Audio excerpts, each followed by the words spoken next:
hemos desarrollado durante más o menos 7 años en el Centro Nacional de Historia y en la Red de Historia, Memoria y Patrimonio, acerca de una visión de nuestra historia que tiene que ver con la visión que tiene el comandante Chávez y que nos legó el comandante Chávez. El comandante Chávez dejó un legado extraordinario, complejo, y entre ese legado está la concepción, lo que llamamos nosotros la concepción historiográfica del comandante Chávez.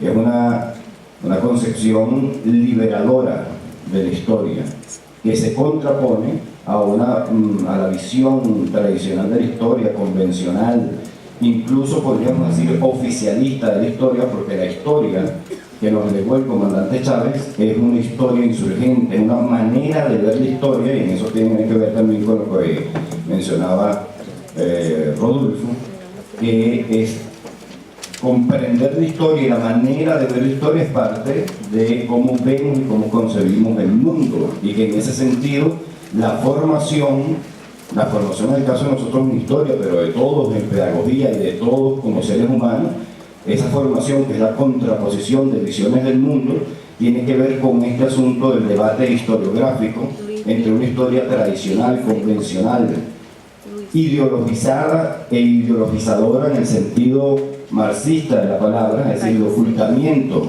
de la realidad, una historia que se hizo durante todo el siglo XIX y el siglo XX para justificar los mecanismos de opresión de las clases dominantes. Cuando hablamos de ese legado historiográfico del comandante Chávez, estamos hablando de una historiografía entonces insurgente, de una manera de ver la historia como insurgencia ante esas maneras tradicionales e ideologizadas de ver la historia y cómo se escribió la historia en nuestro país. No toda la historia, por supuesto, no toda la historiografía es ideologizada, es convencional y es oficialista, porque tenemos también una historiografía marxista que es parte de esta historiografía insurgente. Es decir, tampoco estamos diciendo que estamos inventando la guatilla y que estamos haciendo un nuevo movimiento historiográfico. El comandante Chávez bebió del marxismo y de la concepción historiográfica marxista de la historia.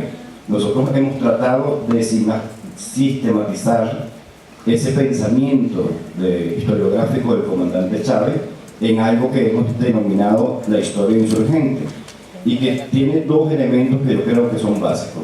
La historia insurgente debe encargarse, en términos de la investigación histórica, de develar los mecanismos de opresión que han existido históricamente. Sobre todo, creemos también que deben develarse los mecanismos ideológicos de dominación que han tenido las clases dominantes, y entre esos la historiografía dominante como parte de esos mecanismos de opresión. Pero también, y al mismo tiempo, una historiografía insurgente debe mostrar los mecanismos que históricamente ha tenido el pueblo venezolano y los pueblos, y sobre todo el pueblo nuestro americano, para oponerse a esa dominación. De manera que cuando nosotros vemos los libros de historia, hasta los libros, incluso alguna historiografía marxista también, dan por sentado lo que llaman las etapas, las épocas, los periodos de la historia. Entonces, por ejemplo, no ve etapa de colonización, de conquista y colonización, pero se estudia la conquista y la colonización, se estudia el establecimiento del Estado colonial en nuestros países, pero poco se estudia la insurgencia indígena en contra de ese Estado colonial. Se da por sentado la creación del Estado liberal en el siglo XIX, creación del Estado liberal, dice el título, y la oposición a ese Estado liberal no se estudia. Entonces, la historiografía insurgente debe estudiar las maneras de organización, es decir, la historia no es lineal, y que los procesos insurgentes, revolucionarios, no hayan tenido éxito, no es que son un fracaso, es que fueron derrotados. Pero hay que estudiarlos para ver cómo es que se organizaron, ¿verdad? Cómo es que se organizó ese pueblo para insurgir en contra de esa clase dominante, en contra de ese Estado liberal, en contra del Estado liberal burgués, de la democracia representativa. Pero la historiografía tradicional, toda la historiografía, simple y llanamente, da por sentado que esas son las etapas, es decir, la historia de los vencedores, no la historia de los vencidos. Lo que propuso el comandante Chávez, lo que nosotros proponemos y les proponemos a ustedes que hagamos, es que estudiemos a las clases dominantes, a los mecanismos de organización popular que se han dado históricamente, a la insurgencia indígena, que estudiemos al pueblo venezolano en sus diferentes etapas, a los excluidos históricamente, a las mujeres, a la sexodiversidad, a los negros, a los indios, a los pardos, a los campesinos, a los obreros, a los guerrilleros. ¿Dónde está la historiografía de los años 60? ¿Cuánto se ha escrito acerca de la insurgencia guerrillera de los años 60? Poquísimo, muy poco. Acerca de las rebeliones indígenas, muy poco. Acerca del cimarronaje, acerca de las insurrecciones de nuestros negros y de nuestros indígenas durante el siglo XVIII, XVII, XIX, poquísimo también. Es decir, son sectores históricamente excluidos en la realidad social y en la realidad histórica, pero son excluidos también de la historiografía. Apenas ahora estamos escribiendo cosas acerca de las mujeres, pero también cuando se escribe acerca de las mujeres, se escribe masculinizándolas, es decir, si no es heroína, si no está ligada a un héroe, no se escribe la mujer. Pero es que si hay muchas maneras cotidianas de hacer revolución. Las mujeres que acompañaron, que le sirvieron la comida, le daban vino a Miranda cuando llegó en la expedición libertadora, esas mujeres estaban haciendo revolución. Muchas de ellas estuvieron presas porque se les abrió un juicio por estar colaborando con los insurrectos. Entonces esas mujeres también son heroínas, ¿sí? Cotidianamente se hace revolución, y no solamente por halagarlas, que sí por halagarlas. Yo creo que las mujeres son mucho más revolucionarias porque son más organizadas además que los hombres.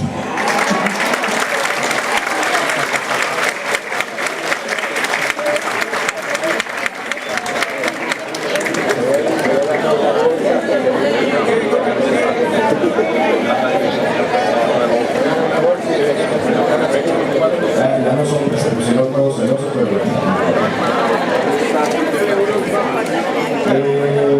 entonces esta concepción que proponemos de la historiografía, que tiene que ver con, lo repito, pues, la inclusión en el relato histórico de los grupos históricamente excluidos, que tiene que ver con develar los mecanismos de opresión que han existido históricamente, y que tiene que ver con mostrar la forma de organización que ha tenido el pueblo venezolano y nuestro americano para rebelarse en contra de esa opresión, que se llama historiografía o historia insurgente. Creemos nosotros, puede brindarnos la oportunidad de ver la historia como un proceso, como lo concebía el comandante Chávez. No exageramos nosotros si nosotros decimos que tenemos más de 500, el pueblo venezolano, digo, más de 500 años de lucha por la libertad y por la igualdad. Porque aquí comenzó la opresión en 1498, cuando llegaron los invasores españoles. Ahí empezó nuestra lucha. Entonces veámoslo no desde la implantación del Estado colonial, del Estado liberal burgués, sino de la lucha del pueblo venezolano. Para esa perspectiva, que sería un poco largo, pero vamos a tratar de resumirlo en hitos, es la lucha de nuestros pueblos indígenas. las luchas de nuestros pueblos indígenas y de nuestros pueblos afro y afrodescendientes. Es una lucha que es una lucha de durante todo ese periodo llamado colonial, a partir del siglo XVI, el siglo XVII, el siglo XVIII. Esa lucha de nuestros pueblos indígenas y afrodescendientes, de los blancos de orilla que llamaban durante el periodo colonial, esas luchas de los mulatos por la igualdad, de los esclavos por la libertad, de ambos por la libertad y por la igualdad, entronca a finales del siglo XVIII con el movimiento independentista, con las ideas ilustradas, con las ideas de la independencia y de la creación de una nación independiente, libre y soberana. En Miranda, en Guari, España, pero sobre todo y antes que ellos, en Bolívar un poco después, en José Leonardo Chirino. Una rebelión que la historiografía tradicional ha tratado como una rebelión de negros acicateados por el aguardiente. Eso es todo. No se sabe más nada de la rebelión de José Leonardo Chirino. No se sabe que José Leonardo Chirino no era una rebelión únicamente por la libertad. Fue una rebelión para la creación de una república, porque tanto José Leonardo Chirino como José la Caridad González, como las mujeres de ambos y de todos los afrodescendientes que estaban allí rebelándose, conocían la experiencia haitiana.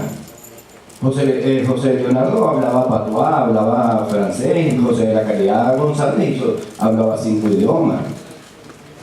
Entonces no es porque hable 5 idiomas, ni porque se parezca a los blancos, que nosotros debemos rescatarlo, sino porque tenía un proyecto revolucionario, como que era una rebelión espontánea. ¿Cómo va a ser una rebelión de esas dimensiones espontáneas?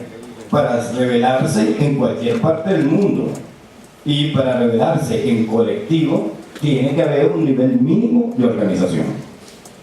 Eso es importante que nosotros lo analicemos, o sea, cómo es que se organizaron nuestros negros para rebelarse.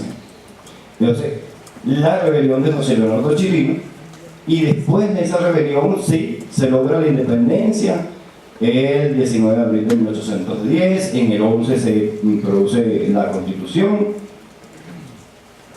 el 12, el 13 y en el año 1814 estalla la primera rebelión popular de dimensiones nacionales en el territorio hoy venezolano, acaudillada por Boves y en favor de la monarquía. ¿Por qué será? Porque lo que se instala en 1811 es una república mantuana, una república excluyente, una república que no satisface las ansias de igualdad y de libertad de la población. Y entonces el pueblo se revela, pero el pueblo seguirá rebelándose. Ese pueblo en 1815 se integra a las filas patriotas. El pueblo no es bruto, pero el pueblo de la historiografía tradicional lo ha excluido de la historiografía y ha dicho, por ejemplo, por la rebelión de 1814, que es un pueblo bruto que no entendía la libertad y la igualdad. Que tenía la libertad y la igualdad, pero que no la entendía. ¿Cuál libertad y cuál igualdad? Si en 1811 la constitución que se hace es una constitución censitaria, es decir, que para usted participar políticamente en la sociedad tenía que ser propietario. Es decir, se instala un Estado liberal burgués, pero el pueblo se rebela en contra de ese Estado liberal burgués. Y seguirá rebelándose a lo largo del siglo XIX. Porque después, en 1847, hay otra rebelión popular en la que interviene por primera vez en la historia Ezequiel Zamora. En 1859 estalla la Guerra Federal. Después de la Guerra Federal, según también una posibilidad de análisis, la Constitución de 1800